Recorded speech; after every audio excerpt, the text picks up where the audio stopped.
Map bans, though, what do they look like? Again, a 7-map pool. Ban, ban, pick, pick, ban, ban.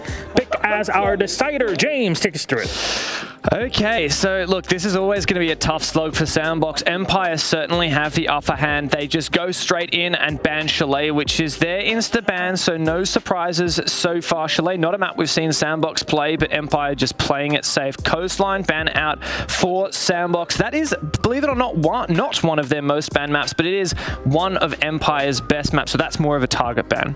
Yeah, I mean, we know that Empire is really good on Clubhouse and Coastline, so you're going to have to ban either of those two. You're going to have to pick the one or leave the one out that you mind playing the least. And, well, there it is. It is Empire obviously picking Clubhouse after. That makes a lot of sense. They've won 11 out of 14 games that they played on Clubhouse with a 70% attacking win rate, so that's going to be a really good map for Empire, I would say. And I'm really surprised by the Oregon pick. Yeah, what's that? SANDBOX. They have a 25% win rate on it, and they lost to Sonics 0-7. Yeah, imagine going to the Six Invitational, and 2 days ago, SANDBOX played a match against the Sonics. They lose 0-7, and they're like, hey, yeah, why don't we pick that map against Team Empire? Here's what we got at the end. Bank Villa banned out Empire and SANDBOX. Finally, Kafe Dostoyevsky as our decider. Now, the way that you guys are putting this Oregon here with SANDBOX picking it and their performance on it, we might not be able to see that map 3. What do you think, yeah? Unless SANDBOX pulls out something crazy and has really good adaptation. I mean, obviously they saw how Empire played against M&M yesterday in Oregon, so they should know what Empire can be bringing to the table today, but still, an 0-7 performance that you've had before, it's going to be really difficult to get over that. Yeah, well, SANDBOX have walked up to the table and gone all in. They have no second chances. Any map loss, and they are gone, done from SI, but they have gone and picked Oregon, a map that they lost 7-0 yesterday, a map that's not too shabby for Team Empire either. SANDBOX are good on Kafe should we get there, but at that same time, there's no second chances. They need to win this 2-0. It has to be done this way. Friends, I know we can sit here and talk about these two teams and all that we have in store all day, every day, but we got to let them get into game. How about we do so? Sonics versus M&M, Empire versus SANDBOX. Let's get the show on the road. Enjoy.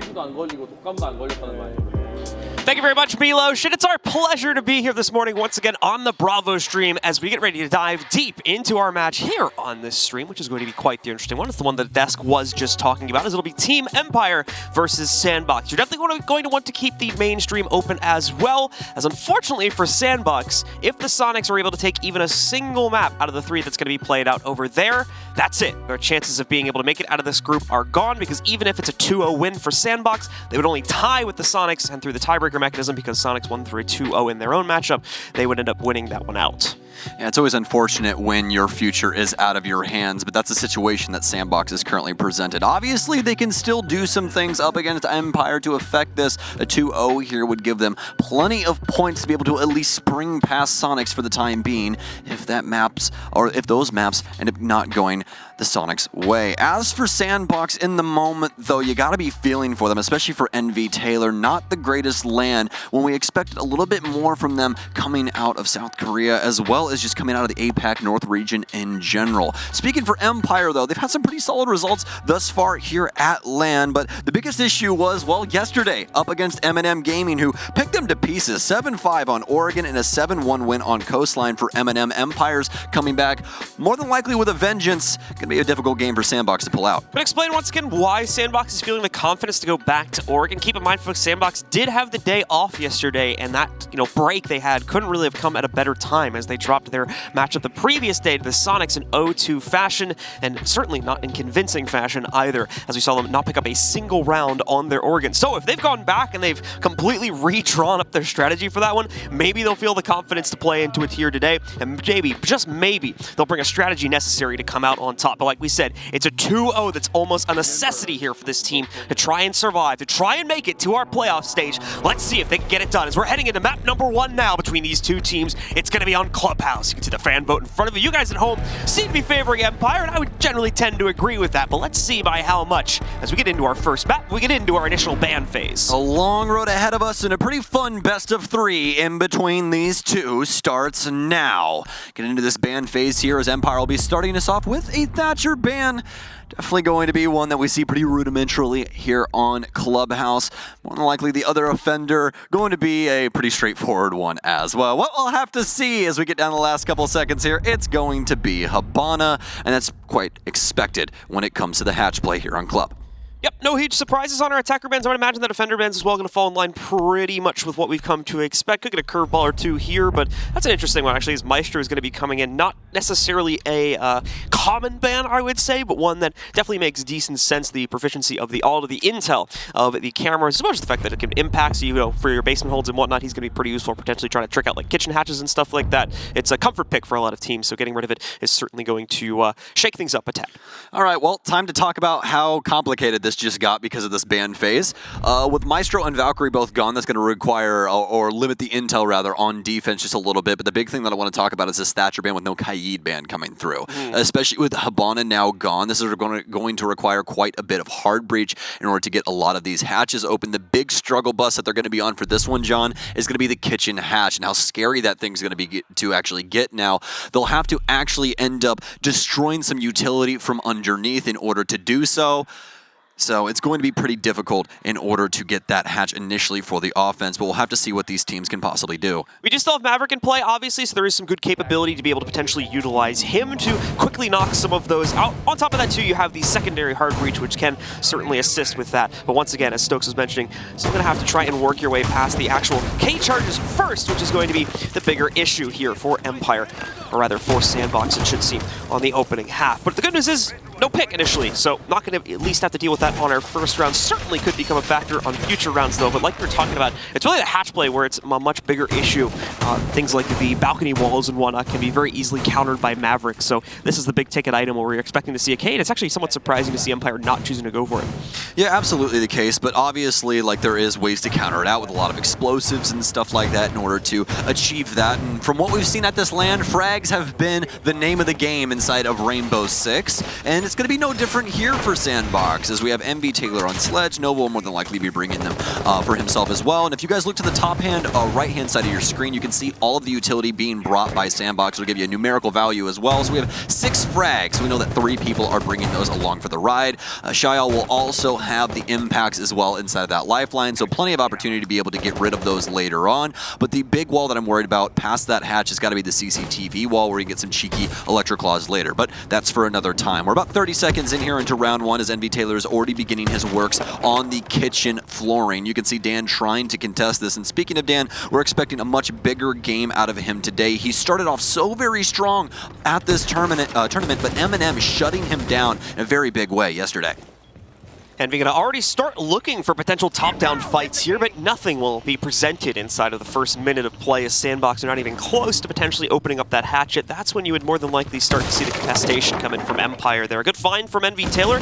Does catch at least one member of Empire hiding out inside of the main hall, but not going to be able to react quickly enough to get the player itself as he moves out of the way fairly swiftly into the depths of Church, I do believe, where things are going to be a little bit safer, a little bit more tucked away here. So we reach the halfway point of the round. We can see SANDBOX starting to pop up in those hatches. Nova on the Maverick here, going to be opening up the first one, giving them access down into Moto.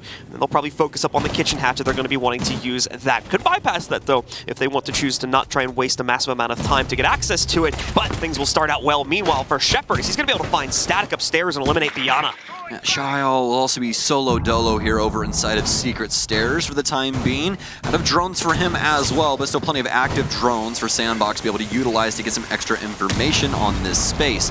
Joystick will be manning blue for now with Dan at Dummies Box for the cross, as with the rest of the squad currently just waiting inside of sight to see what SANDBOX's next move is going to be. And what is it going to be? Well, Harbor will be getting the hatch open here inside of Kitchen. That's the thermite charge down. They'll have to clear that laser gate here in just a second. Nova does not want to give up a drone for that. They much rather use something else so they can use that info from that drone for yellow pings and other things to be able to secure some frags as they are trying to drop down this space. You can see Shayal starting to creep forward here.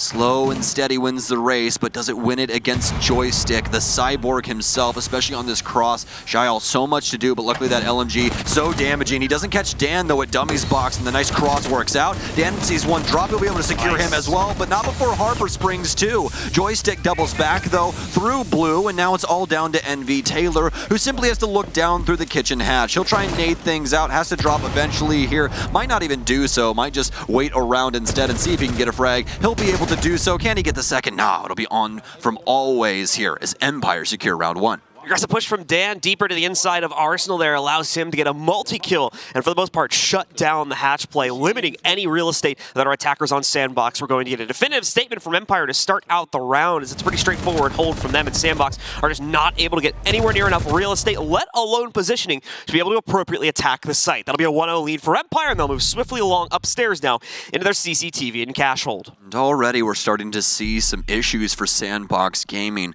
Able to get the timing initially for Kitchen, but past that, the mid-round, John, very slow moving. Really nothing going on, not looking to try and progress for picks or put any pressure on these Empire members. Especially with their push into blue, you would expect a little bit more active play around that space, just given the fact that there's so many Empire members alive. Joystick's more than likely going to have some assistance, and that's exactly what he had in that scenario. So for SANDBOX, back to the drawing board, but it won't be back into the same site. It'll be CCTV this time around. Yep, Empire going to Swiss cheese up the balcony wall real quickly there in order to give them or rather give their opponents a bit more of a difficult time. Doesn't really, slow down things too heavily. Just adds an extra like 5 to 10 seconds to the Maverick clear time. And obviously that can build up over the course of a round if you have other methods of delaying through small means here. Empire, of course, reinforcing things in the garage. You get the usual rotation over there towards red as well. No surprises here when it comes to our defensive setup. Empire just going to play this in pretty straightforward fashion. Even the operator lineup aligning pretty well with what we would have come to expect here. The K charge is certainly going to be present, and those actually probably won't even be used over towards the usual area you would expect them to go in the balcony panel. It's going to be more than likely assisting the hold on garage, and there you go. Both of them are deployed to electrify both of those. Those Electro Claws will hold up both of those garage panels, just like you were saying, always knowing somebody crossed simply because of the shadow that passed under the door, so he knows they'll probably be trying to apply themselves underneath him here in a moment. It's really up to Nova to try and open these things up, or at least get rid of these Electro Claws or something of the sort. Biggest issue is that obviously those are going to be up in the rafters, so they'll have to try and find a different method in order to do so. Joystick will be on the roam down low, and he might end up finding himself a Static here soon enough. A Static will get rid of the cam. Joystick obviously now knows what's going on in that space. ARX obviously doesn't have a suppressor, as nobody really runs those inside of competitive play, so he's going to know exactly what's going on inside of that bar space, but he'll get droned out prior, and luckily enough, the engagement won't happen for either side. So Static being fairly cautious of any aggression to come out from Empire. And it's a good thing, too, as he's going to get it. Dan just waltzes right down to the bottom of the first floor, thinking there wouldn't have been anyone on this angle watching it, and gets a surprise as he's taken out very quickly. Now Static getting revenge for the last round here, and they get the opening kill this time for SANDBOX. Joystick making an adjustment here as always. We'll have the audio cube, the torch going down low, and that nitro cell, I believe, out of the CCTV window. Yep, right out of construction. Shepard just sprints on over, chucks that down low, and that's going to be not only the Maverick gone, but I mean the CCTV wall, I do believe it's locked up now. I don't think that they opened that initially. No, they did. They did end up getting that open. So that is good news. I was a little scared there for just a split second, but luckily enough, they had the utility in order to do so. Still a winnable situation here for SANDBOX, but obviously as Joystick starts warming up here, this is starting to look bleak. Yeah, Empire really reasserting their control over the front lobby as well as stock area here. Now SANDBOX still trying to work their way past it. Static moves in, really just to confirm the Joystick is still holding over by the garage transition over into the front lobby area, so they can try to nade him out. We'll see if there's any resistance to that. It'll bank off the corner, but Joystick's got plenty of real estate on the walls there to be able to block out the large majority of that damage. He's actually going to take a bit of a cheeky spot just below the landing here, try and see if he can hide in plain sight, but never mind. We'll get spotted out by a drone and has to reposition once again here, and will finally be caught by Shael over by the blue window. One small gesture, though, is it's only even things out, and with 3v3, a lot more clearing needs to be done, and only 35 seconds to accomplish it here for SANDBOX as they're quickly running out of time. Well, speaking of suppressors, Shael will indeed have one. The only beauty of that is you have no tracers when you're spamming walls and things like that, so it's difficult to know where the bullets are coming from. Obviously, always will get a read just a little bit as to what's going on, but with very low time here, Scyther can actually delay. Still has the smoke in his pocket. With 10 seconds remaining, he'll be able to more than likely either smoke off the stairwell or prevent the plant. Scyther's going to go down, though. Beautiful shot there from Static. It's all up to Shepard now here. Doesn't have a nitro cell, and Static will be able to find the frag. A little weird there from both sides, but luckily enough, enough for SANDBOX. Empire's going to give up the bag. Yeah, a few missteps on both ends, most notably there as we start to see things deteriorate for Empire. Their players are just far too detached from each other, basically guaranteeing that all of the final 3 fights for SANDBOX are going to be just attached 1v1s. And once we see our player in Garage getting pushed out due to a slight misposition from him, leaving like a foot or something open, allowing him to be bled down from the front garage door, it's the beginning of the end there as the remaining 2 are not really able to support each other adequately to try to trade that back out. Empire, though, not going to go for the retry. They think that that was a pretty surefire win for the SANDBOX side, so they're going to head over to Gym and Bedroom instead and see if they have better luck on this hold where they can hopefully stick together a bit better. Well, Empire feeling as though Kaid is, well, he's the answer, I guess. The 6-pick comes in, and they're going to 6-pick right back onto him. So we'll see what they want to use those for this time around. Usually the highlight of this is going to be the Jacuzzi wall and how long you can hold on to that. But obviously it's going to be fairly straightforward affair for SANDBOX yet again. As they do have Nova, you should be seeing this Maverick every single time on the offensive side, as he is of the utmost importance in the current situation that we're in, given the Thatcher ban with Kaid still being on the board.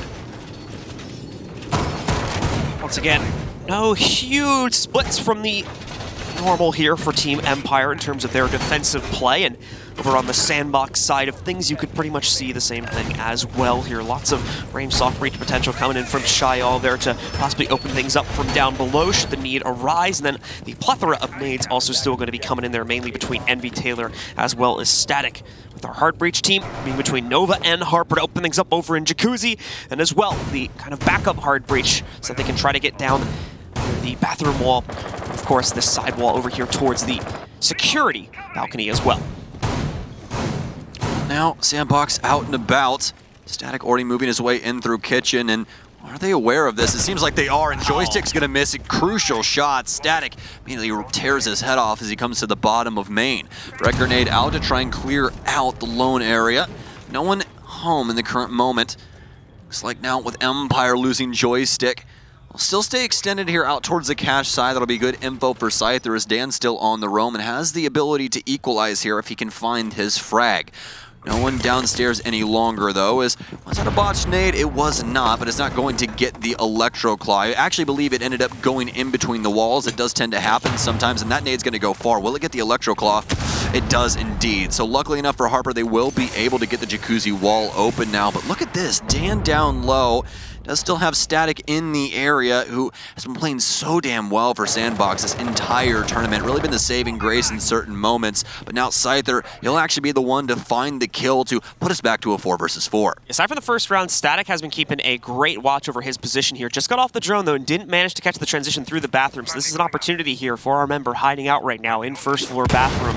Could easily flank around onto Static if the opportunity presents itself, but the angle's going to be a little awkward. You'll still have to see Dan get into a better position to actually figure out where he's at. He's lurking towards it now, as you can see, though. As he moves over towards Billiards, there as always is more than likely check the hatch, made it all clear, so he knows he's not near here, but still needs to find the winning angle here, and Static is none the wiser to this for the reasons I said before. His drone did not go into the bathroom, so he did not spot him. Doesn't believe he's down here right now. That could be the end of him, as we're going to see right here. Dan finally striking true and grabbing Static. Small game of ring around the Rosie, and oh no, Nova! His shots go wide, and Shepard catches Harper. It's all down to Envy Taylor. The team captain gets diced up as he drops down the hatch. And Empire bounced back here in round 3. Falls apart so quickly, so unfortunately there. As soon as Static falls, we see Nova trying to counter, but the aim is way off the mark. And from that point forward, there was no support structure left. It's just a very one-dimensional push remaining for SANDBOX, so they get shut down very similarly to the first round. Speaking of which, we're heading back to that site once again. Still a little early in the morning for us gamers, John. More than likely just waking up here, gotta get the energy going, get the adrenaline rolling here, but obviously that'll be coming in bountiful loads for both of these squads as we're starting to get energized now in between these two. Static seemingly very awake, even though he did end up getting fragged out after he was able to find the initial frag onto Joystick, but kind of a slow rolling offense overall. Some beautiful shots there from Dan inside of that round. He's going to be happy with that one as they're able to secure their second one. They're going to head back downstairs where they were successful the first time around. round. And they're still going to port off the Kayi, just not feeling like he's important in the current moment. And, you know, honestly, that's perfectly okay. The hatch play around that space is pretty difficult to actually hold onto the Electric Claw specifically for Kitchen. He's more important when it comes to things like the Moto hatch as well as Blue. But as long as they have Maverick, it's just going to be a little extra time. Like John was talking about before, you're just delaying a little longer. That could play into, you know, the game of Siege a little bit when it comes to timing, especially when it gets to those low time executes. But overall, Empire is favoring other utility. So SANDBOX, once again, going to be able to rerun against virtually the same strategy. Obviously a slight difference in Dan bringing the Legion into the fold this time to try and trip things up with the goo mines, and well, more than likely because he will try to mess around with things on the first floor a little bit for this first 30 to 40 seconds while the members of SANDBOX move in for their initial clear. And if he can grab someone from this position, that'll be even better for his team to try and wait out the remaining 2 minutes that would remain after that point to try and close out a second consecutive basement defense. The drones now working their way in through that strip side or over towards the bathroom area. Dan is going to descent back into the basement before it rolls by him, though, so no intel provided onto him. SANDBOX will make the all-clear signal in just a moment once they complete this run with their drones and start to take first-floor control, and as well start to open up all these top-down angles to, again, try to give them access to the basement. Well, a solid start for Shepard inside of this one, and to be expected from one of the best support players in the world. 4-1-1 in the current moment, as he was just assisting Dan a little while ago with that extended hold for just a split second to see if any of the SANDBOX members wanted to try and hop to into the kitchen hall, or rather the kitchen. Shepard will still be manning the bottom of the stairwell in this M590. We all know how damaging this thing can be. Do you believe? That's the real question, as Shepard will back off and use the SMG-11 and instead at range. Noah will begin his work on the hatches, and this is exactly why the Electric Claws wouldn't really play too well into the scenario anyways, because the torch will just bust them down and just more than likely do a very small amount of damage to Nova as his hands grace over the top of the hatch. About halfway through now, as SBX still has quite a bit to do, at least with the kitchen space, but already able to get 2 of these hatches open, so not too worried about it at the end of the day. Some shots will head over the top of Static's head, but he'll send a couple shots downrange, one making contact as Shepard will lose quite a bit of HP.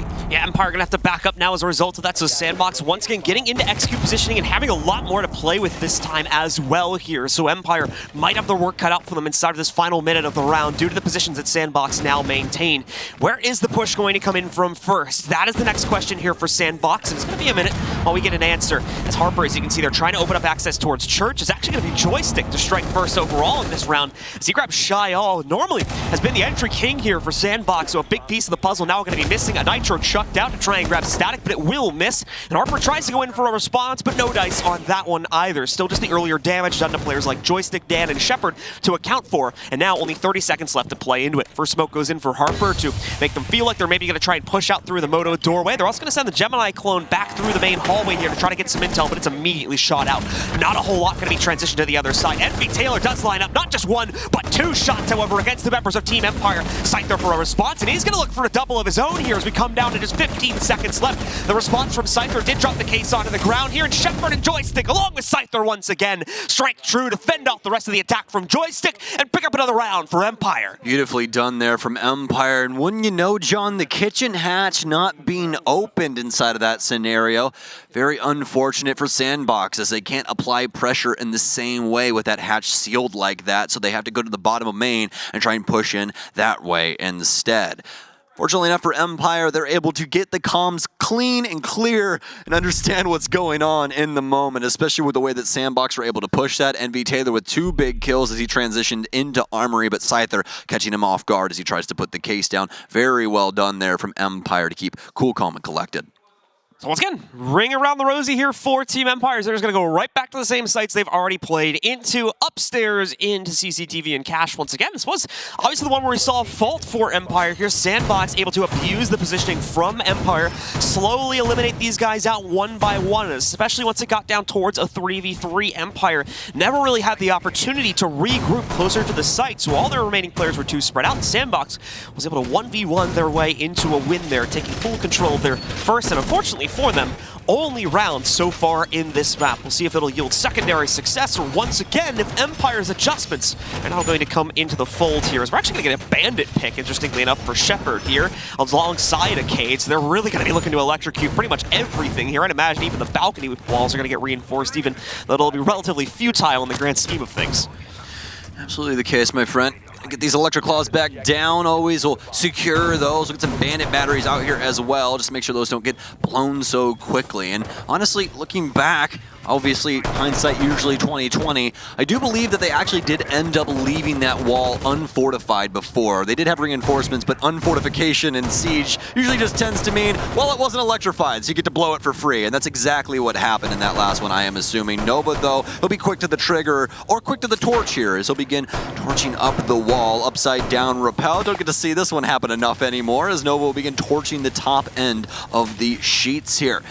See that line going through just yet there, as it will eventually go soft on the right-hand side here. This usually tends to mean that we'll be planting right on that door, right on that gray brick wall here. Could see a smoke come in here for Harper a little later on to try and assist with that, but obviously Empire seemingly aware that this could be a possibility, as they have Scyther lined up with a deployable shield at the top of Cash stairs, and obviously his toxic smokes will be able to thwart that off if it does happen.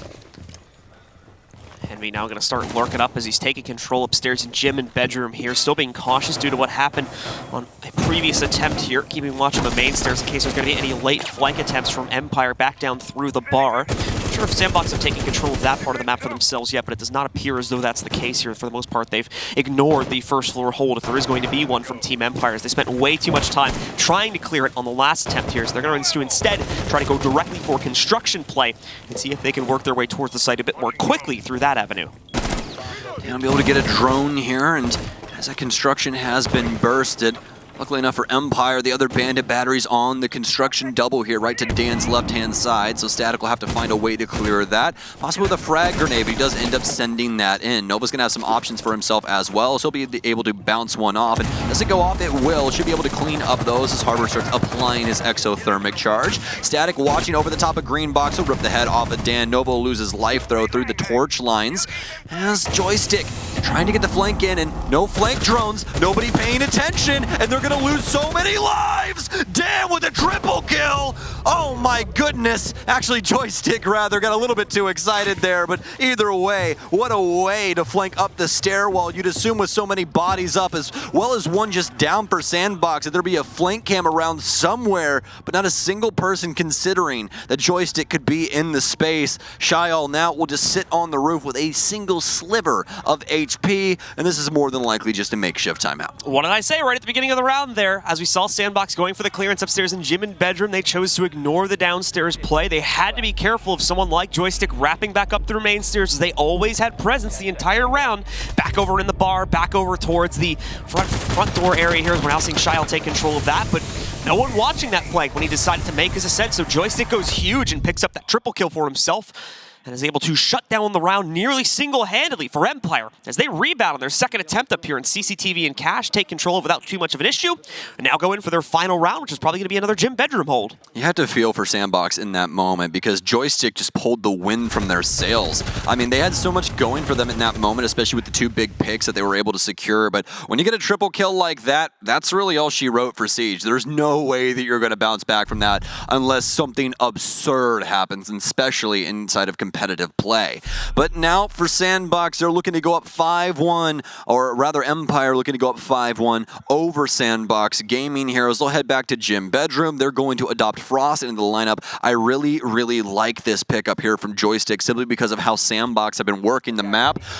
You know, it's been a little aggressive, a little squirrely, and obviously the intel hasn't been really coming to light as much as you and I would hope here, John. So with Frost in play, this means we could definitely see some ankles getting nabbed.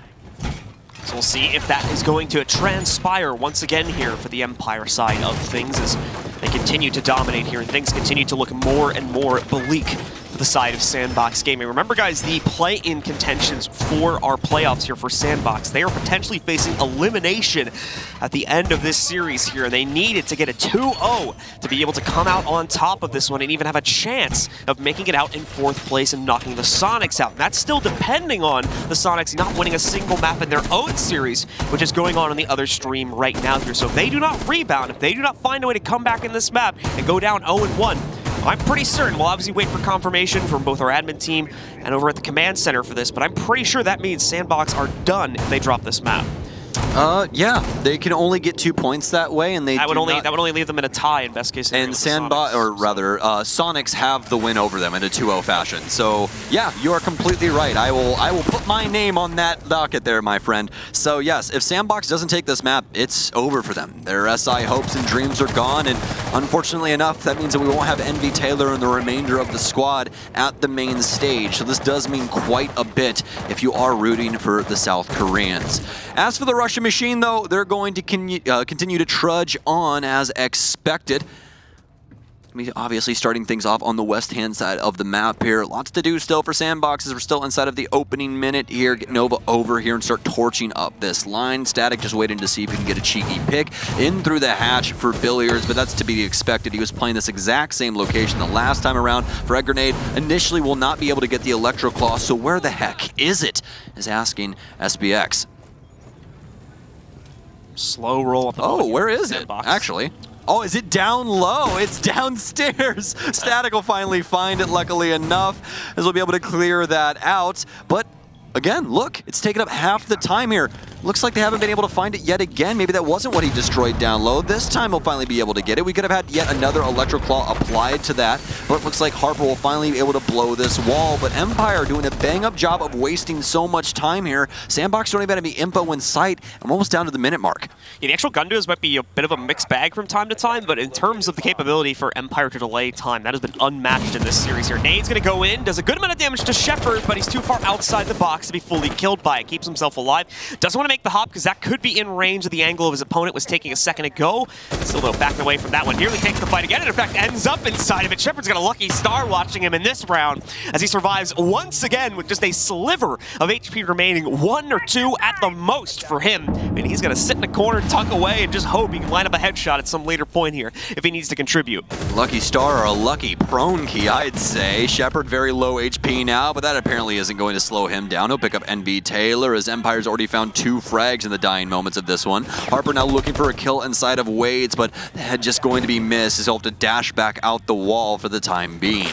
With only 20 seconds remaining, though, they have to hop 2 at some point, and Dan is still holding on to logistics. So looks like SBX will have to try and propel themselves forward into these crossfires, and it's looking solid for Empire yet again here. Joystick with 1, Joystick with 2, but who's going to get the 3rd? It's all up to Static, very low HP. He'll take down Joystick, always will swing the angle, and Empire up 5-1. Static's been trying his heart out here. Certainly he's been finding quite a few contributions, especially as the front leader for this team, but it's not going to be enough once again, as there's just far too many members of Empire live and far too little time remaining on the clock here. Empire make the run at 5-1, only upsetting on that first second floor hold that they went for in CCTV and Cash, where their players ended up 2 spread out in the 3v3 scenario. Aside from that, it's a nearly perfect defensive half from them, and it's bad news now for the SANDBOX fans. They need to run nearly this next half flawlessly as well, and that's just to trigger overtime here. If they can go for 6, yeah, they can win it, but I'd say that's pretty unlikely. If we see even one more round picked up from Empire, it needs to be perfect for SANDBOX to save their tournament lives. It's going to be Church Arsenal now. We'll see Kaid brought in here, so we'll see which hatches they want to try and lock up with this.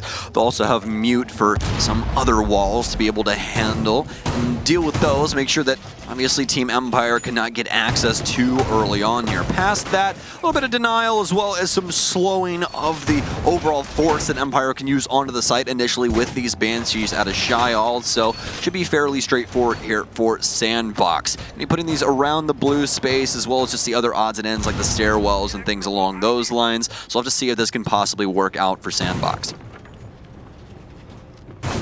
Once again, No huge surprises when it comes to the actual setup here. We are going to see a bit of an extension come out, of course, from SANDBOX, as it looks like they're going to play a little bit into the SSG roam. And a couple players are going to be positioning themselves up on the second floor for that, and we'll more than likely see one or two of these stick around inside of the actual round. The rest will fall back and scurry away towards the basement here, so SANDBOX taking a risk with this setup here to try and see if it pans out for them and potentially allows them to take the early advantage needed. Like you said, they need to be bold here. They need to look for a quick path back into this game. This is do or die time, and even then, still relying on upsets from the Sonics camp over on the other stream to come out on top and make it out of this group. Things are bleak for SANDBOX, but they're still going to be trying their best and trying in a really earnest way here as they look to try and go for the SSG roam upstairs here on their basement hold. Empire will waste no time, of course, opening things up on their own regard. There is actually going to be a double reinforced panel over by the balcony area, but thankfully Maverick is in play for our attackers, so that's not going to be too much of an issue to work their way past. Things start out well here for SANDBOX, however, as Dan will be the first to fall. That's the buck going down too. No, there's a sledge, excuse me, to back that up, so it's not the end of the world, as they are going to have the soft breach to follow that away. And on top of that, of course, the sledge still carrying the nades with him will mean that this team will be of no lack of destructive capability as well. Well, it's still going to suck quite a bit, just because the skeleton key applies so well to this scenario, especially around the kitchen hall space. Joystick with the possibility of 2 here. Does he know that somebody else is going to try and pressure his bathroom? Seemingly aware in the moment, but obviously that's just the game sense as of right now. How far does Envy Taylor want to go with this? A yellow ping's already coming through, and more than likely a dead Envy coming. And yes, you have to be aware of the cameras inside of competitive play, folks. Just because you feel like you can sneak up on somebody doesn't mean that you can get it done, especially when it happens to be a robot like Joystick. 2 frags coming out for Empire as they're looking to seal this deal pretty damn early. Certainly the case. Only one more round needed to lock in at minimum overtime for the rest of this map here. And even at that point forward, so many opportunities to find that 7th round. Empire are going to be living it up on easy street here if they're able to close things down for this one. Still going to be seeing at least the Yokai's left in play here, and a bit of a active Yokai play coming out now from the SANDBOX roster as well. And Nova with some good intel to play off of from that. The drone working its way down the stairs is going to be catching one player. Interesting note that Nitro going off right there as they just blow it up instead of keeping it in position. There wasn't really anyone to potentially blow up from it, and they had the camera looking right at it. So a bit of a waste coming out there from SANDBOX, but either way, it is done now. Nothing they can do about it. As time continues to get lower and lower for Empire's assault as well, as we encroach on the 40-second mark for this round. Joystick and Scyther starting to get some serious intel down here inside of Armory. Static will back up towards the boxes. He'll be able to play a pretty cheeky angle out towards the hatches, but now with some frag grenades pouring in onto him, he'll be forced back yet again. Static taken down, and he's been the biggest hope for SANDBOX this entire time. Nova hasn't found a frag just yet, and with Shayal down, lots to do now for Nova. Coming in and out of dirt, be able to swing out. Can he find the case? He won't. Scyther has the cover from the top side, and round 7 goes to Empire. So even with a promising start, things very quickly go awry once again for SANDBOX, and they are now sitting here at the proverbial tournament death door. They have to try and bring this back flawlessly at this point, or they are done. Empire only needs one more round now to knock SANDBOX out of the running here and lock in this group. Well, now for Empire, building themselves up on top of the bodies of SANDBOX in the current moment. 6-1 lead, which is truly incredible. Dominant on both sides of the coin as well. SANDBOX feeling like the gym bedroom defense can pull them out of it, at least in the moment. But as John was just saying, 5 rounds is what we need to see out of this team. And it starts here, and it starts now. Miro will come into play, so we'll more than likely see Harper playing this out towards Jacuzzi. This is more than likely we're going to see a lot of action going down, as we're used to seeing here in gym and bedroom. The cash side could obviously be the play as well, but Harper's going to be manning this for quite some time and trying to contest them off of this. Also going to be opening this up. This is where things can get risky with this space, and we're going to see more than likely some ADSs and discs applied to this area because of how risky it can get with all of the frag grenades coming from the offensive side nowadays. So we'll have to see if it ends up going down that way. Past that, we are going to have the panels reinforced actually inside of this cache area. I don't think that SANDBOX is willing to hold on to this. They've reinforced all the way across. If Empire does end up coming in through the east, this is just going to be free play. So let's see here once again if Empire will be able to, first of all, catch that potential opening and then properly utilize it for themselves as well. SANDBOX now as well looking to try try and control at least one more of these rounds, trying as hard as they can to hold on to this tournament for themselves. You can see Static even looking all the way out to the top garage rafters as well to try and find an opening pick here. Obviously, you'll see the Gemini quickly get taken out as it peeks in, confirms the position of Static, and he's looking to kind of lean himself out of here slowly but surely. He's got to be careful, of course. He's got a bit of a race to make it out. Oh, what? How did that happen? Always somehow ends up picking out Dan. So SANDBOX will take that, of course, and so I guess someone ADS'd and just clicked at the wrong time or something like that, and Dan becomes the victim of it. You know what, Dan? We really don't need you. That's what it is. It's a survival tactic. You know, you don't want to give food to everybody. You just need it for yourself and some other people. So get Dan out of here, I guess, is what Empire is feeling. They'll be able to get a refrag, so it doesn't really matter at the end of the day. Probably not all that much. Fortunately enough for Empire, they'll find that equalizer yet again. Static out here at the top of Cash Stairs. Gonna be holding onto this for a time as he will get droned out via the clone. Envy Taylor trying to assist him as well over here on the Cash door, as the Wamai will back off. They're more than likely going to start leaving this space here as well. Very fortunate as well that Empire did not end up grabbing the construction window earlier for the cutoff, so they'll be able to get the heck out of Dodge. Still over half the round to go here, and now having even things out with the trade onto Nova. Rough game here, unfortunately, for Nova at 0-8 as well here, and it really hasn't been that great for the rest of the team. Ivor, Harper at 1-7 here. Things get a little better from that point forward, but still, individual contributions are just not accounting to a whole lot here considering the scoreboard. It has been a rough go of it for SANDBOX. They may very well have to say goodbye to them very, very shortly here, as the rest of this series will essentially just be a scrim once this map is over, should Empire manage to take it. And you can say the same for the other series as well there. Things are locked in pretty nicely. Empire, of course, will still be looking to get some bonus points. If they're able to 2-0 this, that'll give them a nice little 3-point boost compared to the 2 if they took this all the way to 3 maps. Have to double check where that would potentially leave them in the standings and if they'd be able to outpace another team, but either way, they're going to be feeling good about it. Nice nade from Joystick, lands right up on top of Static, knocks him out of the play, and now gives the player advantage back over to Empire. The strongest series we've seen out of Joystick thus far, 14-3, an absurd score line that I'm sure no one really considered at the beginning of this. Shepard will be considering that peak yet again here, and yes, that is indeed case down on the roof, so they'll have to try and bounce back here. With only 24 seconds remaining though, they need to try and hop too, starting to bleed bodies across the map as Harper's stepping up. He only had 1 kill before this round, but 3 now as he's starting to collect as many Empire members as he can possibly muster. We'll be able to take down Always as well. There'll be a triple kill for him on the round, and now Scyther has to try and win this out instead of a 1 versus 2. He's going to go for the kills here as a walk in. He finds one, but where's the last member at? He's actually on top of the stairwell, and that headshot could have secured it, but luckily enough, the pistol will spray wide, and SANDBOX stay alive. So SANDBOX survived for 1 round there. A bit of a blunder from the Empire camp and giving so many 1v1s over to Harper there. Was in a pretty palatable position for that round. And even with the case down, realistically considering the positions from SANDBOX, could have just DM'd their way out of that round if they had enough pressure building into the site, but took way too long to knock out Harper's position. And as a result of that, you see all the 1v2. They just did not have enough manpower, more importantly, time to win that one out there. So SANDBOX survive, but now the question becomes for how long? They need 4 more rounds just to get us to overtime. Absolutely, and as we know with Empire, via the past and how long we've been able to watch this team, there's someone that doesn't make insanely large adjustments. They like to make micro adjustments and reapply themselves to the map. So we'll more than likely see Empire, at least if they do get to a situation like that again, just stack up and try and play for the trades instead of giving those isolated 1 versus 1s.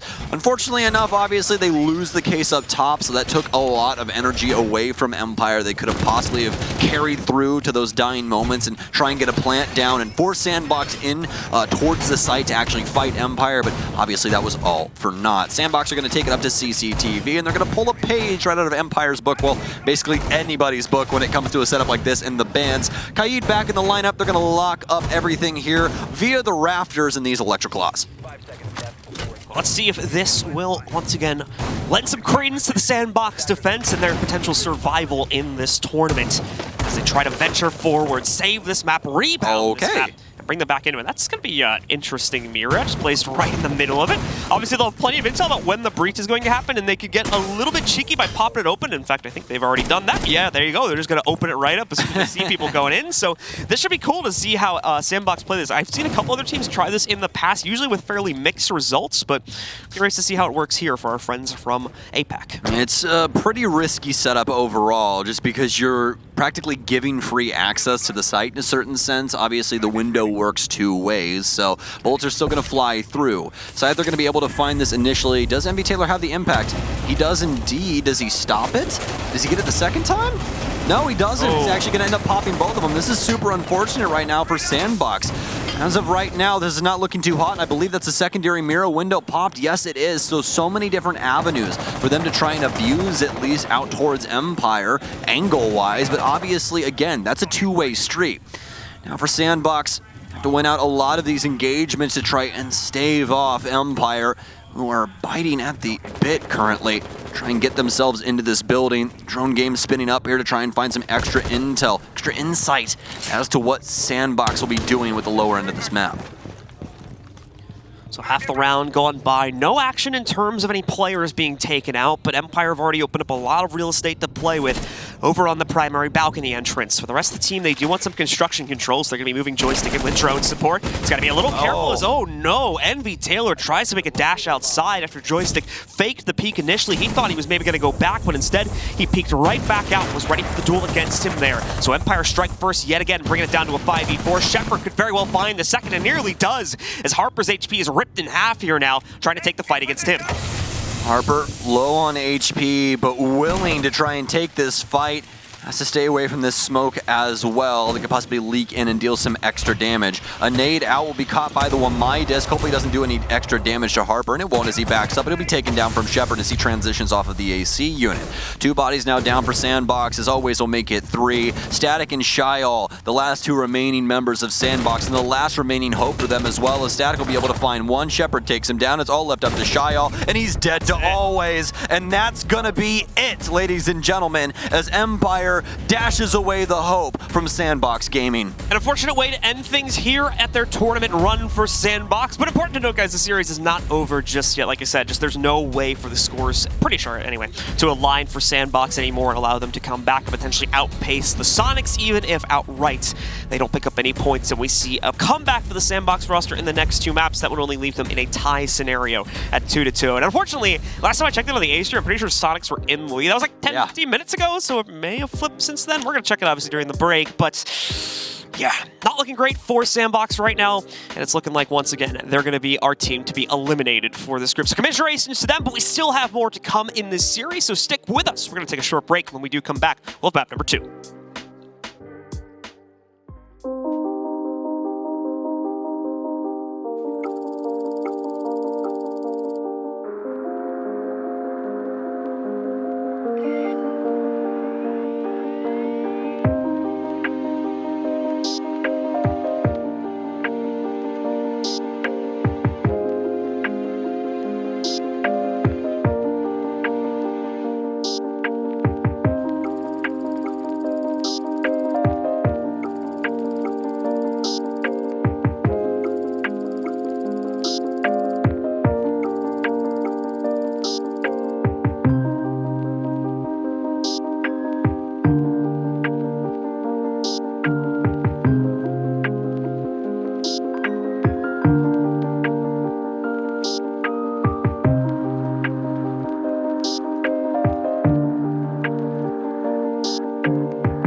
And so with a dominating Map 1 performance at 7-2, Team Empire have locked in this group for the playoffs for the most part. I could see a couple teams shift around, but in terms of who's going through, that part is now secure. SANDBOX, unfortunately, are the team that is going to be eliminated regardless of the outcome of the rest of these games, both on this stream and the other game that's going on for this group as well. That means the Sonics are locked in and going forward.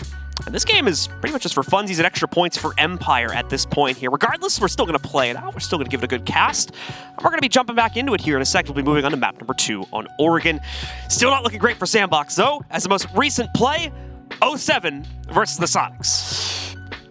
Well, when you put it like that, John, I really don't know what to say after you say that. They tried. This could go really bad? I don't really know.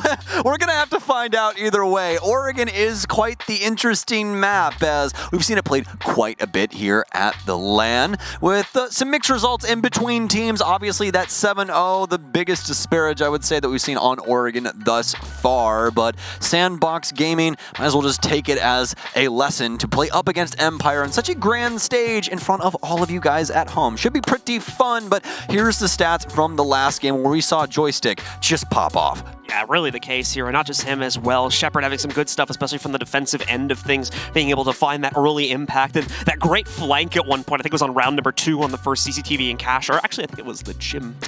Regardless, we saw him pull off that excellent flank there that absolutely shut down at least one play from the side of SANDBOX, where he was able to pick up a triple because they weren't even watching their back flank. So overall, just a perfect map for the most part there for the Empire roster, making small mistakes in the heat of the moment at worst for them. So now going to be feeling quite confident as they get ready to head into another map that looks quite all right for them. So jump into Oregon. The most recent play, though, against M&M, not so much the case. Did end up dropping that map in fairly close fashion, but still leaving some holes in the arbor, and ones that SANDBOX are hopefully going to be looking to abuse here in the second map of this group. Yeah, M&M definitely has to be one of the most unique teams, I would say, that we have at this LAN in the current moment. And honestly, I'm behind them, man. They are so much fun to watch, especially that Empire game was pretty dang fun at the end of the day, but Empire hoping to bounce back here on Oregon and prove that, hey, we can play this map. And more than likely take this one away from SANDBOX Gaming. But obviously they can play spoils and extend this out to a full-on best-of-3 if they so choose, or,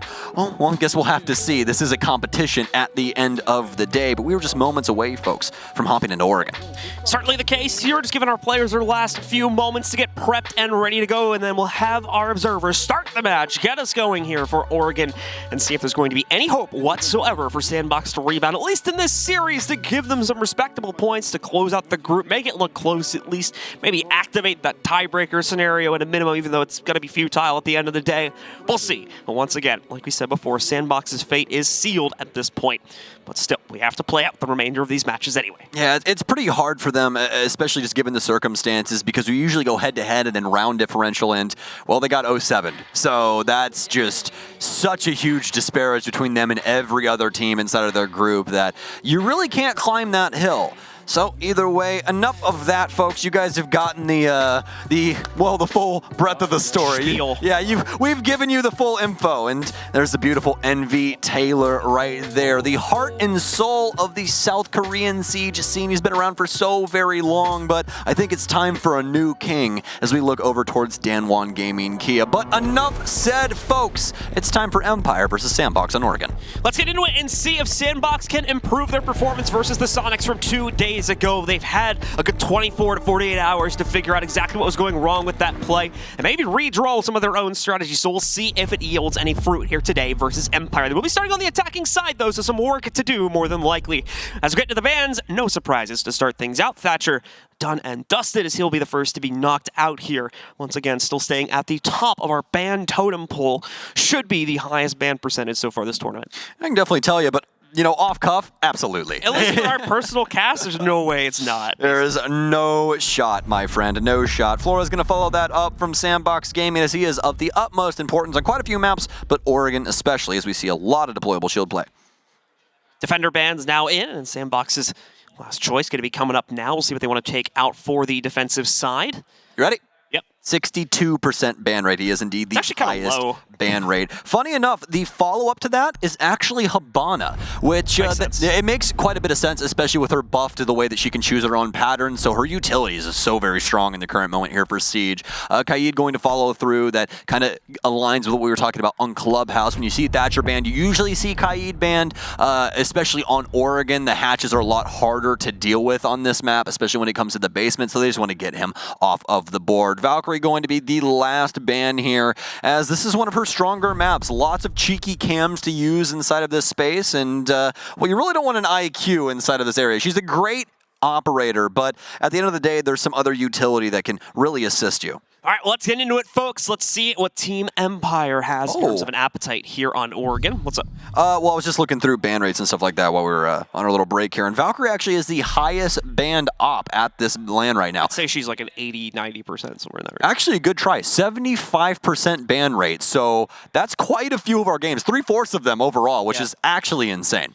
Some teams feeling the use to leave her in, and we have actually seen her played quite a bit when she's been left in, especially for like Villa maps and whatnot. I think she's snuck through a few times there and been quite useful to our team's bank as well. Definitely a popular pick for her being left in there, and obviously for her to be quite useful in the scenarios where she is. But for Empire, let's focus up back again on Oregon, as she'll be out of the mix for this game.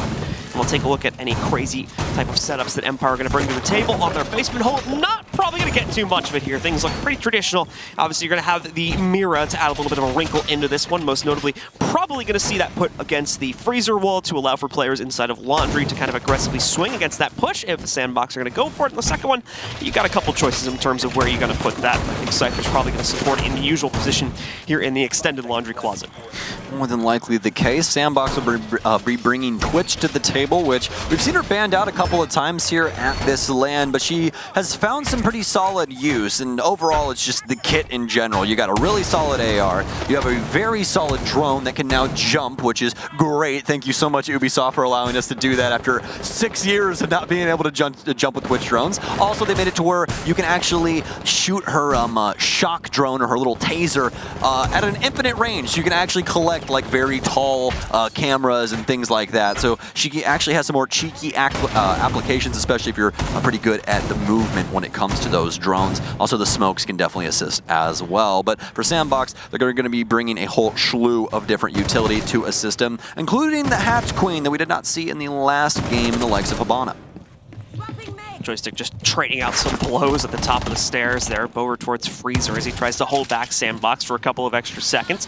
Nothing really to write home about, but we are going to see Nova quickly open up the Freezer hatch itself here as the team starts to take up positions to begin postulating how they want to go for this type of a descent here. Once more, like we were talking about before, there is more likely going to be resistance in the form of a mirror window blocking that off at a minimum. And we'll see how useful that'll be for the Empire camp if the push does end up shoving itself in that direction. It goes all quiet though as SANDBOX here ran into a lot of issues. They do not want to run into the same once again here. Let's try to work their way down. The Twitch drone just wildly jumping in through the back stairs will get caught immediately by Always. It looks like I got one shot off against something, and I'm going to assume it made a connection, but for the most part, nothing really significant getting taken out as we still have at least one ADS sitting behind the pillar position, both of the Banshees alive as well. And, I mean, we're down to the first or last minute and 15 seconds here. Very minimal drone work left to be done for SBX, as they only have 2 active and 2 in their pockets. They're going to lose yet another drone here as they continue to try and find information. Uncooked grenade here from Harper to see if anybody's inside of Harry Potter, but nobody home. It's going to be Always sitting here at the construction door. Instead, this is such a common position for Oregon. One of the last nades coming in. They still have 3 in their pocket to be able to utilize. One of them going out towards pillar, but it's going to bounce back, and Harper won't discover anything with that. A nitro cell awaiting anyone to drop into E-Box as well. So as of right now, Empire looking a little ahead here. Always choosing his time and choosing it well. So he'll take down the lone member here on the stairwell. Always obviously not inside of the E-Box, so should be fairly straightforward affair here now. Nice swing there from Dan and Joystick as they'll both take down their own targets. Exactly, I'd expect the round to go here. Unfortunately, SANDBOX just not enough presence and not enough early progress being made here. Now being forced forced into the site with minimum time. This is pretty much the same exact way we saw our first round played out back on the last map as well here. SANDBOX there, Straggler is now trying to get anything done in the dying seconds of the round. And Big Taylor's already down to half HP, and Shepard's not even going to wait for it. He's just going to walk right up to the construction place. Like, I know you're here somewhere, and there you go, I found you. The nade goes down to maybe going to kill, and it nearly does. A lot of damage bleeding off of one member from Empire, but it matters not. The time is up. The round is over, and Empire have a point. A makeshift flawless, we'll call it, as not a single member of Empire loses their life. SANDBOX obviously just keeping a member upstairs just so that they do not give that opportunity over to the defense. But obviously Oregon tends to be defensive-sided, and it's going to start off that way as well. Empire win the basement defense as they head up to Kid Storms. And so, with things looking promising here for Empire, no reason to deviate from the usual play. And once again, no reason to bring anything crazy out here as well. Expect a very straightforward play. That is the unfortunate circumstance of the match, the situation inside of this matchup now is that Empire don't need to bring any new strats out, don't need to really reveal anything. They're still going to be saving for the playoff stage as their fate is sealed. They are locked in, and there is nothing that SANDBOX can do to change that at this point here. So, going to be playing a very default style of game, probably so as not to reveal anything else. Yeah, and to be completely honest with you, like the energy is more than likely at an all-time low for SANDBOX in the current moment. I mean, you guys got to realize this is the biggest event of the entire year, and when, as a team, you lose out and can no longer progress, that's just soul-crushing. So you really have to be feeling for SANDBOX in the moment as they still have to finish the series, folks. And I honestly do not envy any one of their positions in the current moment. They have to play through this Oregon as of right now, but hey, sometimes you got to do what you don't want to do, right? And that's exactly what the situation is. Empire already ahead around as they're looking to seal the deal here in a 2-0 fashion. Obviously a long road ahead of them in order to do so. Dan will be starting off here inside of the master space. So I'll drone out there for just a split second on the master balcony. It'll still stick around that area as Nova will be trying to destroy the door. Dan looking for a quick cheeky kill, but won't discover anything outside on the master balcony. Nova's going to be the first to adventure up onto the second floor and see if he can start to put some pressure against the master setup from Empire. We saw earlier an aggressive stance being put forward specifically by Dan now, and he's still going to be holding that from the other end, though, of it inside of the trophy connector, potentially allowing for members of SANDBOX to get tripped up inside of these first few moments of the round, but also giving that opportunity for the members of SANDBOX to turn it around for themselves if they can win out the duel. You can see Joystick here on the first floor also wants to potentially contest against this hold-up on the balcony itself. Hell's going to go in. Could be a siren call for the push, but no, it's too quick of a reaction here, and Joystick is more waiting for Presence to come in through that front door itself. That's where he wants to take the duel. And it's not looking like he's going to get much of a challenge here, as it is only Nova playing the front balcony at this point. Slow for both of these squads right now. Obviously Empire more in a waiting game than anything. Harper will begin to torch up the attic wall just like we're used to. Won't make a line at the bottom, but even more in the middle of the wall here just to make sure that no Empire member can possibly hold on to the stairwell over on that side. A SANDBOX starts to change things up and move over towards the southeast area. Dan starting to look towards the master balcony. Possibly has an engagement here. Joystick also. Oh, and we got a cool update for you guys as well that we'll cover here in just a second, depending on how this goes. A couple of shots here from Dan. He'll be able to secure his first kill as Joystick takes a little heat. Obviously still someone here inside of Master. Nova locked into the closet for the time being. Shyall will get taken down as they're trying to clear out this armory space. Joystick slaps another mag inside of that MB5 and dusts NV Taylor. Can he get the second one as well? He can. Nova goes down. It's a 5 versus 1, and Harper more than likely just going to try and stick around the space. He'll pre-fire transfer over towards attic, and that's basically going to be all she wrote for the round. So John, would you like to do the ceremonial discussion? Yeah, so we're not even playing for tiebreaker contention anymore, folks. A bit of a spoiler warning here. I'll give you 3 seconds to mute your client if you don't want to hear it. But the Sonics came out on top of the initial map 7-5, so that means it is now impossible for SANDBOX to catch up to the Sonics' scoreline. No possibility for even a tiebreaker to save the day unless there was some obscure rule that Stokes and I weren't aware of. It is for sure now, as the members of the Sonics have been able to lock in their own fate. They will be the 4th team from Group A here, heading into the playoffs. And SANDBOX, once more, will be our team to be knocked out here. Harper fighting in the meanwhile here to stay alive in this round, but it's not going to pan out. Scyther trades him out, and it's a quick 2-0 lead established here for Empire on Oregon. Well, congratulations to the North American squad. Our NAL boys are making it through, John, and big news for them as well. One of us did, at least. Yeah, quite a few of those members obviously very excited about that, as, well, it was looking just a little hairy there initially, but having to bounce back in a very serious way, so congratulations to them. As for Empire, though, they're going to go up 2 rounds here as we push forward here into round 3. Kitchen Dining Hall going to be the selection, as Shepard will be showing Tachanka for the time being, and that's going to stick as the 6th pick comes in from Scyther, and he'll pick Mira. So Mira, not going to be too surprising to see that coming in once. I was actually a little surprised we didn't start to see it utilized on the upstairs hole, but that can be a bit of a chaotic setup there, especially if those Mira windows end up getting popped. So plenty of reasons to justify why Empire would have not wanted to go for it there, but it's going to make another reappearance immediately here, and will boost this team's presence quite a bit, specifically their capability to spot out any early pushes from SANDBOX, either towards the inside of the, as you can see here, shower room, or of course the main site itself here. Lots of vision being given as SANDBOX, unless they give us something really unorthodox here for their attack, are going to go the usual route more than likely of assaulting this site through the small tower. That is the go-to play, and I personally have not seen a whole lot of variance from that, so expect it to be the case here for SANDBOX as well. Oh, pretty cheeky Mira window back here from Scyther. Don't get to see this one every day. This will be faced in towards shower. Pretty unique angle as well.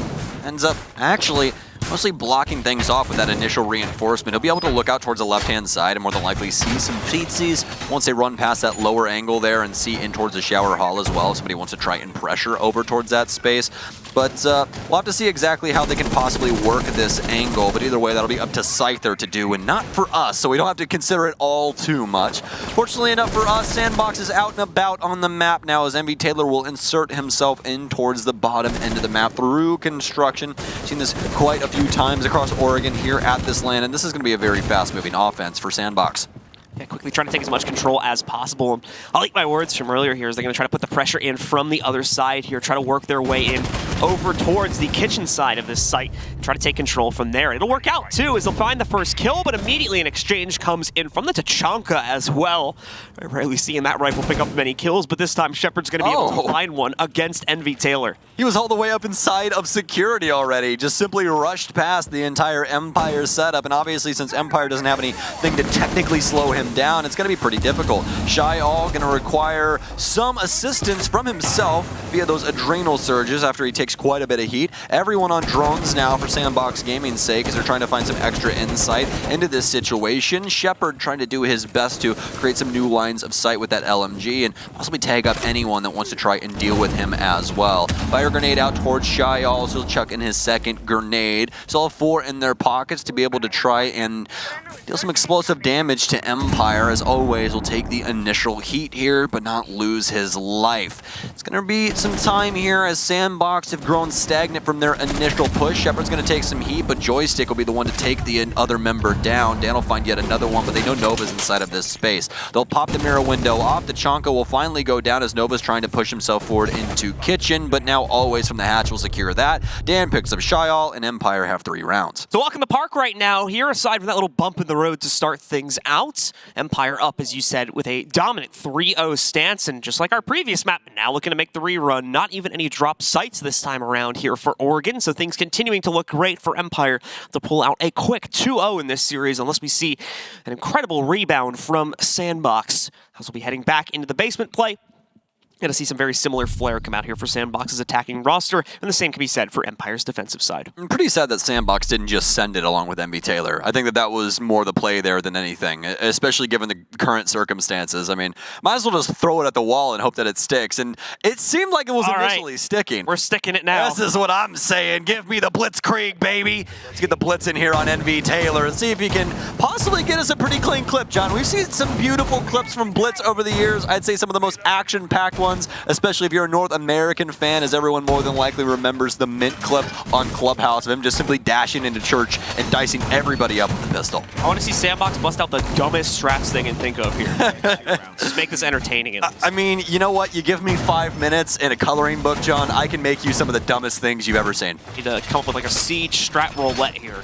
We have that. There's a couple of websites. Yeah. Listen, when we get home, we can do that. Some of the funnest ones, we got like, what do we got, guys? We got Protect the President. President. We got Turtle or whatever it is, where you literally just like prone and crawl into the map. Funny enough, Goddess, who used to be a professional player as well for C9, as well as a content creator now for the Sonics, she actually has a pretty famous clip of her actually getting an ace while doing one of those strategies where you just have to like snake your way into the map prone on your belly, which was absolutely hilarious. So if you guys ever want to go look that up, make sure that you do. But as for right now, SANDBOX looking like they could possibly want the rush. The initial smoke out. Nate will clear up a little bit of this. Dan obviously not going to be able to see too well without his actual glasses on, so he'll actually turn them on this time around. Knows the drone's in the space, tries to pre-fire through the soft wall, but that's not going to get him too much. Drone in from the top side now as well. As most of SANDBOX Gaming collected around the construction area, at least 3 bodies. The remainder of them, not so much though, as 2 of them are going to lose their life to Dan. Always will go down via a frag grenade. The Blitz is still out here inside of this space, as I do believe that's the last smoke out of Shepard, and yes, indeed it is. Should be noted just as an additional storyline play here as to why Empire are still pretty consistently shutting this one down. They still have the potential to outpace M&M, I do believe, inside of this group still, especially if they 2-0 this via a 3-point gain. Wow. When you consider as, yeah, this route's going to come to a pretty quick end, unfortunately. Oh, we got the Blitz, man. Didn't even blitz. Well, that's really all he can do now, so... It's a Blitz 1 versus 5, so I guess we could get the clip if you really think about it. But just to finish my point really quickly, Empire 1 point behind M&M at the start of the standings here today. If they can pull out 3 points and deny their opponents, and their opponents rather, are denied the win versus the Sonics outright there, that would allow for Empire to move up 1 additional position in this group and finish 2nd instead of 3rd as well. Scyther's just walking out into construction right now. Just like, hey, are you still out here? No? Nitro Cell? Maybe? No? He's... Scyther, come on, be nice to the lad, my friend. Nitro Cell out, and it's going to be over, I guess, in the same zip code, you could say, but definitely not going to deal any damage to Envy Taylor. He's still got the shield on his back. He's literally a German op with a pistol right now. I want to see him trying to come in here like 180 people and stuff like that, you know? Like good old Clash method, right? Let's see here as Envy back at the door. Again, it is giving his team like kind of a free timeout basically because this round was such a misnomer. Not really much that he can do personally. So I think they finish up the discussion now, and he's been given the all-clear to just kind of throw his life away in this final push and close out the round itself. Still going to play out the timer as much as possible. Envy Taylor trying to pad his stats, but not going to give an opportunity to do so. Can't even deny the flawless round, as it's another quick one picked up here by Empire, now with a 4-0 lead over SANDBOX. I mean, just because there's a toxic babe there doesn't mean that you can't run through it. That's what I'm just thinking right now. I mean, you are Blitz. You're not going to take nearly as much heat as others that would have to do so. But either way, Empire making this a pretty quick affair for everybody, as this is a 4-0 right now on the defensive side. We'll be able to head back upstairs after they start off on their site rotation yet again here, and more than likely finish this up with a kitchen meeting defense. And let's see if Empire can make the straight run. SANDBOX, man. I don't know if you want to go out of the tournament with like 2 consecutive 0-7 games on the same map, but like... You know what you do? You get 0-7 twice on Oregon, and then you don't play it for like the first 3 weeks of Stage 1 this year. And then you bring it in for like week 4, and everyone's like, oh man, they were not playing well on Oregon, but you've scrimmed it like 100 times already, and you're just ready to go. I think that's what the strategy is. That's probably what they were talking about during the break right there. They're like, guys, if we get 7-0'd here, this is better for Stage 1. We can just tell everyone that our Oregon isn't that good. No one expects it out of us, and then we just stab them with it. Take it away from them. That or Nova's just saying right now, guys, we get 0-7 again, this map's going on the permaban list now. I don't ever want to see this map ever again. I don't ever want to hear the words Oregon. Not even in my peripheral. I don't want to see it. I don't want to smell it. I don't want to hear about it. Next majors in Oregon, we're not going. If it's even in the state, I don't even want to. That state doesn't exist in the U.S. anymore. We now have 49. We have a Portland major. There's not going to be a party to that. They're just going to call it the Portland major. That's what they're going to call it. They're not going to. All right, Oregon will have no mention. Ended up being where it is. But we'll have to wait and see. Just to spite SANDBOX Gaming.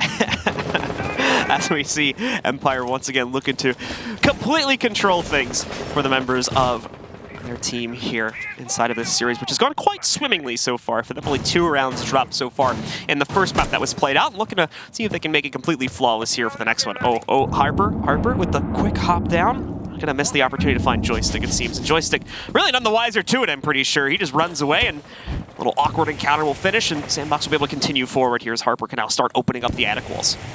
On a funny side note, Derry actually just tweeted this a little bit ago. We had a conversation about this yesterday. Eminem is not looking too hot up against the Sonics right now, and I definitely think it's the 10 a.m. nerf. I think that they're just too gamer, and they can't wake up early. It's like, they just can't get the ball rolling over there, apparently, right now. So very unfortunate for them, but... Not a problem for the Sonics playing it like 2 in the morning right now. Technically speaking, yeah, body-wise, most definitely. Some nades pouring in over in this space. Dan will back off. He's 7-1-1 at the current moment. Not a single negative person across the entire board for Empire, as there's only been 3 kills total for SANDBOX Gaming inside of 4 rounds. They're trying to change that up now, but Joystick will fire back. He does have a gun too, and it seems to work pretty well. And that's insane. That means they're getting less than 1 kill per round right now. Ooh. Why'd you have to say that? I'm just quick maths, you know. Rough days here for the Sonics, or rather for SANDBOX, as they try to close down at least 1 round and try to close down a 4th kill so they can at least be at a 1.0 KPR for their overall team. It's a great day for the Sonics in the meanwhile, as they've been locked in for the playoffs. That is a point of their tournament lives that's evaded them at their previous 2 major showings, both back in Mexico and over in Sweden. They were unable to get past this phase of the tournament, and now they have finally done it. Static here going to be caught out. Now 0-5 for him personally. Shepard strikes true once again here, putting us down to a 5v3. The rest of SANDBOX going to try to put their pressure forward from the trophy connector. Oh god, please don't kill each other. Nearly getting caught out here in the process of doing so, and not a whole lot of damage being traded onto Empire in the process either. They do have access to the games and walk-in wall, but do they even really want to test it? Well, they're not going to have a choice very soon, and oh man, Envy Taylor just wanders a little bit too close to the Toxic Babes. He ends up going down. There we go. The 4th kill overall for SANDBOX in this game. And now going to be looking to try and still negotiate a round for themselves here, but it won't work out. The immediate exchanges come in from Empire, and they're continuing the run for the flawless map. Well, good news. They got an extra kill. Bad news, that was round 5, so technically still under 1.0 KPR. They're under a 1.0 KPR for the team. We just need 2. We need 2 here at some point. We need 2 frags out of SANDBOX. That's what we need. But you know, for all intents and purposes, the mental shot for sure. It's just off the reservation. Yeah, I mean, realistically, we're just slowly kind of limping towards the end of this game. It seems. I would say that it's a slow descent into madness, but we're already there. Like we have achieved that for sure. So SANDBOX in the moment. Not going to be changing things up all that much, except for Shyal. He feels like Blackbeard could possibly help them get some frags. Shyal, pull through for us, buddy. We need 2 frags in this one. Start seeing some really weird picks here. I want to see a recruit pick before this game is over. Well, funny enough, inside of comp, you can't. Yeah, you can. Well, you actually, now you're making me question myself. It's technically a custom, yeah, right? Yeah. In custom, it's not ranked technically. Yeah, in custom, I think that you'd still be allowed to. I feel like it's probably tournament rules though. Yeah, I mean, I'd like to see it if we could, but for ranked, you definitely can't pick recruit anymore. Yeah. I haven't seen a recruit in ranked in years. Thank God, by the way. Oh my god. The amount of times that you have no idea, John. The amount of trolley stuff that used to happen with Recruit is not even funny. The amount of like what the heck is the shotgun for Jaeger? It's like the M7 or whatever it is. But that gun, it actually has the best damage model of any shotgun in the game, but it's like very close range. People just used to like full out rush on the offensive side with that thing and just dust people. So that's my like go-to solo run in Extraction right now. Is just pick up Jaeger. Oh yeah? And then I use that shotgun. Oh well, no wonder you know what it is. I just used Sledge when I played Extraction because I wanted the hammer, I'll be honest. Also the fact that the flashlight like see through walls and stuff like that, I was just constantly hitting my headies, you know? The ADSs, those things are brutal, man. Those things tear apart those Archaeans or whatever they're called. I think that's what they're called. I'm just gonna agree with you. I'm just gonna nod my head and say yes. Well, because there's like the Archaeans and then there's the other things. Because there's like I forget what the other ones are called. One of them is like the race, and the other one's like the meta operator, like alien things, and that has a different name. I forget what those are called. So funny thing, the first time that I tried that game, I lost 2 of my operators right off rip. Nice. I was like, screw the difficulty. I don't give a damn. I just ran in, and wouldn't you guys know it, I was a little too aggressive and might have lost some people. And speaking of aggression, Harper is gonna die real early here to a Scyther that's swinging split. Things are going to go continuously down the barrel here for SANDBOX as they try once again to negotiate at least one round for themselves inside of this game. Already having lost their first pickup here, the Maverick gone, and Envy Taylor also at incredibly low HP. Just about 5 to 10 left to work with here now. Empire still sitting strong, not a single point of damage taken by them. SANDBOX trying to look for any type of advantage they can negotiate towards, but just not able to find it fairly easily here. Half the round gone as well. They've backed away from things slightly, taking a moment to themselves to potentially regroup here and still try to actually flush Shepard outside of security. He's maintained a confident position inside of here and is going to continue to waste time. Scyther and Dan break through and continue to make this look flawless here for the side of Empire. It's not going to be a flawless round though, as Envy Taylor does confirm one trade. Come on, Shy. Before getting taken out by Shepard, it's up to the Blackbeard now. Let's go, Shy. He's got both shields fully primed and ready to go. It's at least 2 or 3 bullets. Let's go, Shy. See, there's yes! He's gonna find another kill here for SANDBOX. Finally picking up 2 in the round, but immediately exchanged by Always as Empire indeed get the perfect 6-0 half. Well, they got the 2 kills, so we got the 1.0. Luckily enough, but it's for the whole team. So it's a 6-0 half for Empire as they switch on over to offense and looking to put the death nail in SANDBOX Gaming's series as they've already done so for their hopes here at the Six Invitational. Basement will be the possible final site of SANDBOX's tournament lives. The final here. resting place, you could say. Bit fitting that it's underground. Yeah. Yeah. A little bit deeper than 6 feet as well. Usually they pour your basement at 10, so, you know. Thank you, Contractor Stokes. You're welcome. You're welcome, you know. I had to do some terrible jobs before I was a commentator, and I hope I never have to do them again, so. All right, let's see if Empire can truly bury SANDBOX in their basement defense. We'll try and see if they can fill in this mold and shut out the map, the second map entirely here with a potential 7-0 scoreline certainly in the cards. It is a different half, so it's a new day for SANDBOX. There might be hope yet for them to pull back a few rounds, but judging from the performance inside of that first half, things certainly don't look promising here, especially with Nova and Static both still sitting on 0. Static was the brightest light for SANDBOX back in the first map, and he has fallen completely silent since then. So the odds are not looking great here for our APAC friends. They are potentially going to be saying goodbye to them at some point in the next 3 minutes. All right, so for our Europeans and everybody that doesn't use Freedom units, that's approximately 3 meters. That's usually what they do for your basement. So there you go, guys. Now you know something. Unless they don't do that in Europe and somebody's going to obviously tag me and be like, well, Stokes, we actually do things a little bit differently over here. Also, it just depends on where you live if you have a basement or not as well. Apparently in Oregon, you do have a basement. Some places you don't because of the water level, wouldn't you know? Your basement would just become a nice pool. It really wouldn't be too nice. It'd probably be some pretty dirty water, but hey, that's up to you if you really want to deal with that. Empire will be out and about onto the map now, looking to secure things here as Joystick is once again on a heater. Actually, one thing I am looking forward to is to see the stat line from Empire here. The ratings have to be through the damn roof. We'll see what that's going to be here for Empire, as we'll have our command center more than likely ready to break that down. Things continue to look good for Empire. Those Joystick immediately knocking out Shio, and he's just going to go on a tear here now. Static the next to fall. An 0-7-1 scoreline for him now as he goes down. And already a 5v3 going to be put in front of us here, as only the anchors inside of the site remain. Well, unfortunately enough for Static, who has had an amazing land, honestly, when it comes to what SANDBOX has been able to do here. 0-7, and if Empire get this round, that's going to be 0-7 to finish out the tournament. Not exactly the way that he wants to do so, but you could say the lot for SANDBOX in general. Looks like Joystick wants to be propelling himself down Freezer Hall here. He's going to take his time as they've already gotten 2 picks inside of the round, and with half of it remaining, they can do exactly that. Just simply see what's going on inside of sight and then push themselves in to try and collect the remaining members of SANDBOX Gaming. I highly doubt that we even see Empire go for a full-on execute in this mind of, well, let's get a plant, and more than likely be in mind of, hey, let's try and remove the rest of these members from the map. It's probably going to be, all right, 3, 2, 1, swing. That's probably as far the depth of the comms for Empire in this round here. Can we kill him?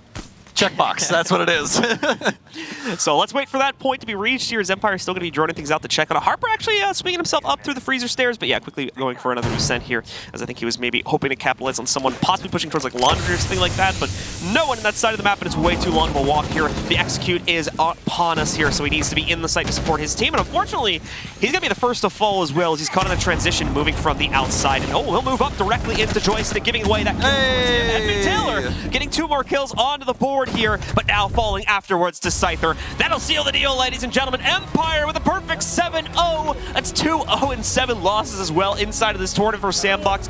An unfortunate way to go, but we must now say goodbye to them, as they will be the second team to be eliminated here at SI 2022. Well, it was going to be a hard-fought series, but I don't think anybody at home really thought it was going to be that one-sided.